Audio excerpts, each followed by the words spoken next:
Bonjour à tous, on se retrouve aujourd'hui avec un Amiga 500. Alors ce 500 il a une panne qui est pas banale, c'est-à-dire qu'en fait il fonctionne. Le propriétaire a mis un nouveau lecteur de disquette, visiblement un neuf. L'Amiga va fonctionner une petite heure et au bout d'une heure le lecteur de disquette ne fonctionne plus. Donc il a racheté un deuxième lecteur de disquette et il a exactement les mêmes symptômes. Alors ça c'est vraiment de la panne qui est pas facile à corriger, puisque quand c'est des pannes un petit peu hasardeuses comme ça, c'est un peu dur d'arriver à trouver ce qui cloche. Donc on va regarder ensemble ce qui se passe à l'intérieur. Ce qu'on peut voir c'est qu'il y a déjà beaucoup de poussière. Ça vaudrait le coup de lui faire prendre un bain. On verra ça plus tard. On va commencer donc par enlever le clavier. Hop. Alors sachant que sur les Amiga, sur un 500 en particulier, la poussière c'est absolument pas un problème. Les Amiga, surtout le 500 est un véritable tracteur. Il peut fonctionner dans des conditions absolument incroyables sans jamais avoir de soucis. D'ailleurs ce sera le sujet d'une prochaine vidéo. Et je pense que là, si vous aimez le nettoyage, ça va vous plaire, parce que là on va vraiment passer en catégorie extrême. Donc, retrait du clavier, bon bah déjà, ceux qui ont l'habitude, je pense, ont déjà repéré la panne, enfin en tout cas une des pannes. On va regarder d'un peu plus près. On a donc une carte modèle A501, c'est-à-dire les modèles qui étaient avec une batterie. Et on voit que la batterie a coulé. Alors la batterie a coulé partout autour du module horloge. Donc là, il va y avoir un gros nettoyage à faire, retrait de la pile bien évidemment.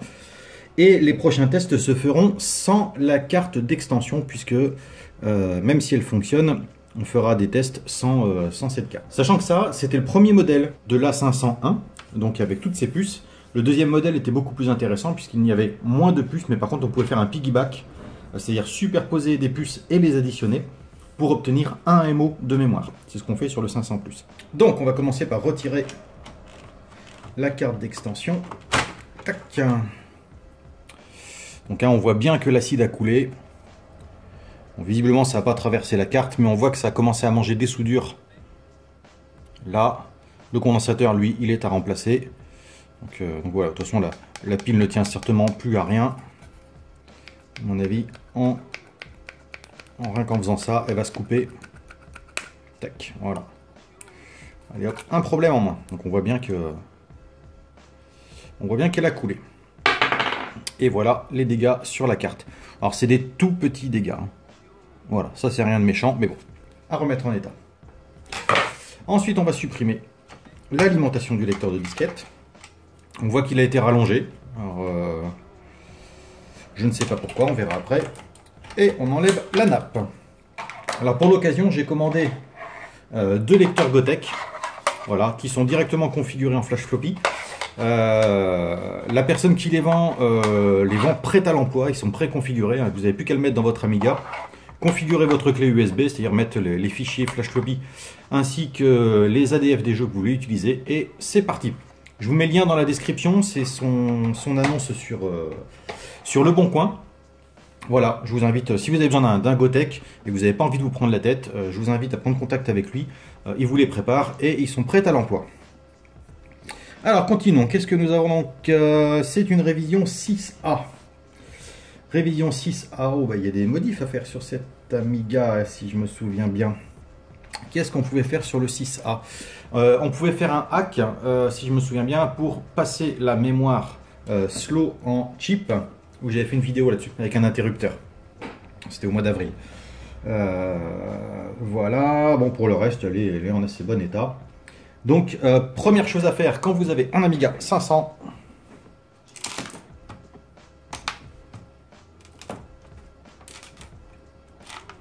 vérifiez que les composants soient bien en place.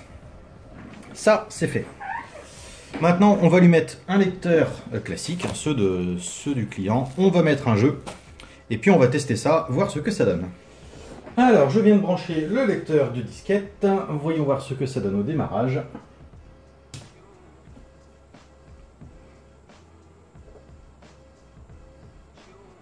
Ah, on a un gourou au démarrage.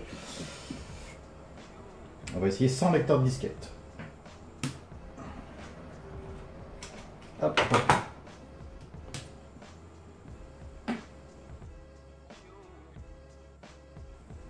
Et là, la ROM s'affiche. Ah ah. On va remettre le lecteur de disquette.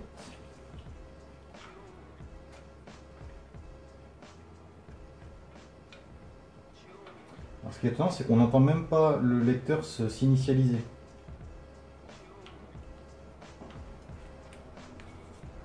Normalement, on a toujours un petit clac au moment où on met l'Amiga sous tension. Là, on ne l'a pas. Hop. Je remets la nappe. Et on a un go. Ok. Eh ben, je crois qu'on va essayer directement avec un Gotek.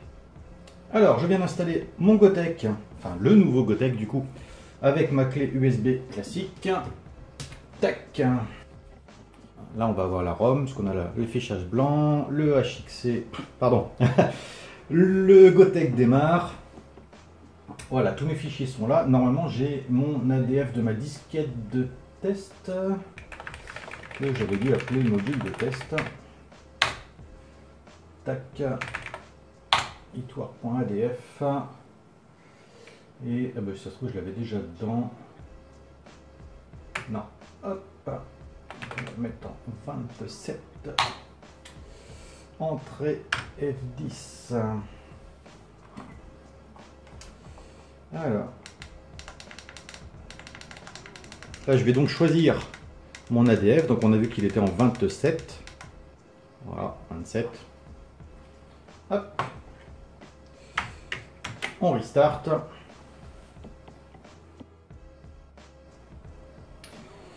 Alors là, le problème vient peut-être de la ROM, parce que le module n'a peut-être pas été conçu pour tourner avec une ROM 1.3. On va essayer avec un Workbench. Bon, malheureusement, il n'y a pas grand-chose qui démarre avec la ROM 1.3. Donc je vais directement le passer en ROM 2.0.5. À mon avis, ça permettra un peu plus de compatibilité.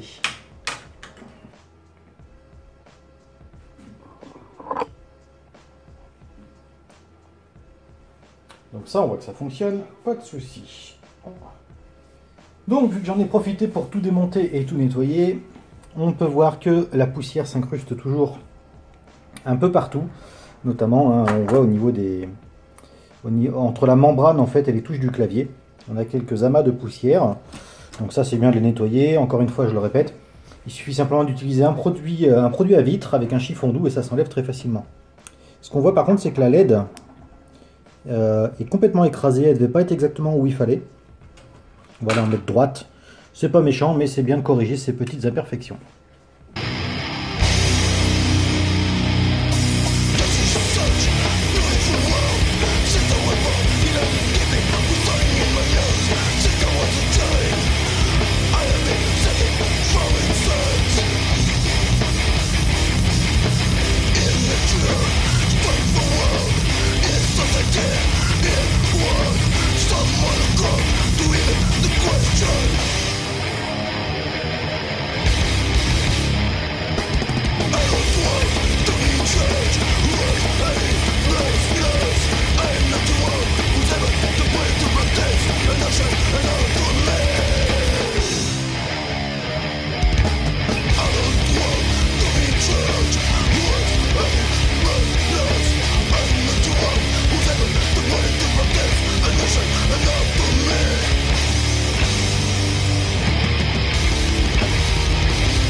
j'ai pas pu résister, hein, comme vous l'avez vu. Donc voilà, la carte est entièrement nettoyée.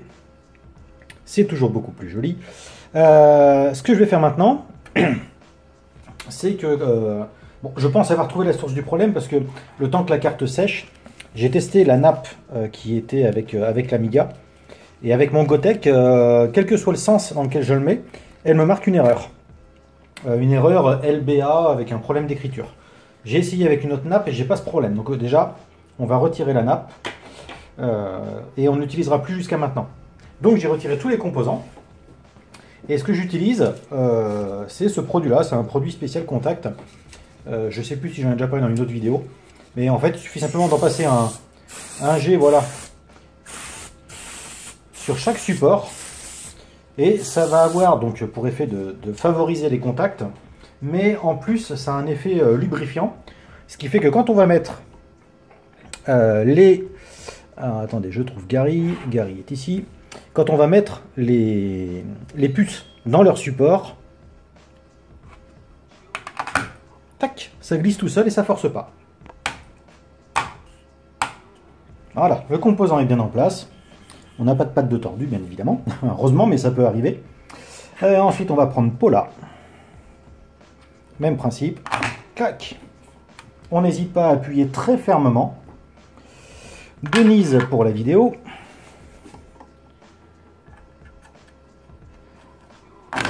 Clac. Ensuite, on a le CIA ODD. Tac. Le CIA Even. Tac. La ROM, bien évidemment, donc la 2.05 et pas la 1.3. Tac. Le 68000. Tac. Et ensuite, là je vais remettre un petit coup de bombe. L'Agnus.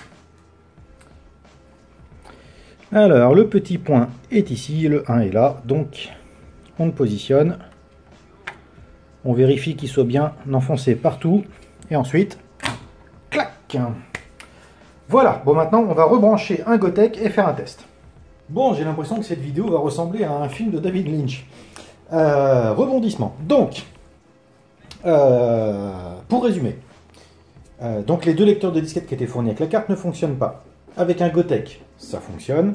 Avec mon lecteur qui me sert pour mes tests, ça fonctionne. J'ai mis une disquette dedans. Une disquette de démo, elle a fonctionné pendant à peu près 1h30 sans avoir de problème. J'ai mis après un slideshow qui a tourné quasiment pendant 45 minutes, pas de problème. Maintenant, le problème que je rencontre, c'est que même si la carte est comme ceci, c'est-à-dire qu'il n'y a aucun périphérique de branché dessus, là pour l'instant, hop, on est sur la ROM, et bien si je reboot à chaud, je vais tomber sur un gourou.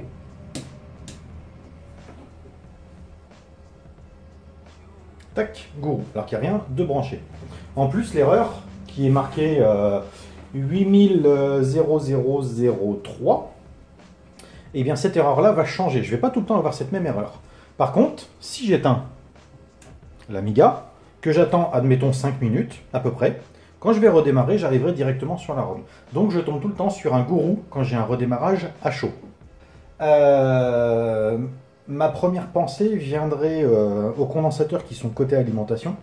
Admettons qu'ils ne fassent pas leur boulot et qu'au redémarrage, il y a quelque chose qui ne... Il y a un problème de timing au démarrage puisque les condensateurs ne font pas leur boulot. Moi j'aurais tendance à penser que ça vient de l'alimentation. Mais comme j'ai pas trop de moyens de le vérifier, je vais commencer par intervertir les composants, notamment Gary et Paula, pour voir ce que ça donne. Et ensuite on fera les deux CIA. Voilà, ça fait à peu près 4 minutes que l'Amiga est éteint. Et là on démarre directement sur la ROM. Si j'éteins et que je rallume, il y a un problème au niveau... Pour moi, il y a un problème de décharge au niveau des condensateurs. Allez, on va faire quelques tests. Bien. Alors, je suis un peu perdu, parce que là, on est le lendemain. Donc, j'ai changé tous les composants, tous les chips. Ça ne change rien, j'ai toujours un gourou au démarrage. J'ai changé la ROM, j'ai testé les 3 ROM différentes. 1.3, 2.5, 3.1. J'ai un gourou au démarrage. J'ai essayé mes 3 Gotek. J'ai un gourou au démarrage. J'ai essayé différentes nappes, puisque la première nappe, celle d'origine, était HS. tout cas elle était défectueuse. Écran gourou. J'ai essayé plusieurs clés USB, bref.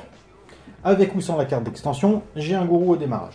Et maintenant, je me suis dit, vu que c'est une révision 6A, je vais en profiter, je vais faire le petit hack qui permet donc d'additionner la carte d'extension à la mémoire chip.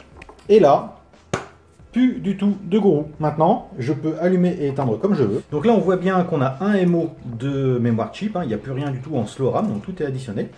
Et là maintenant, si j'éteins et que je rallume, tac tac, coupure redémarrage. Là, je vois que mon Gotek est en train de chercher son ADF. Et du coup, on n'a plus de gourou.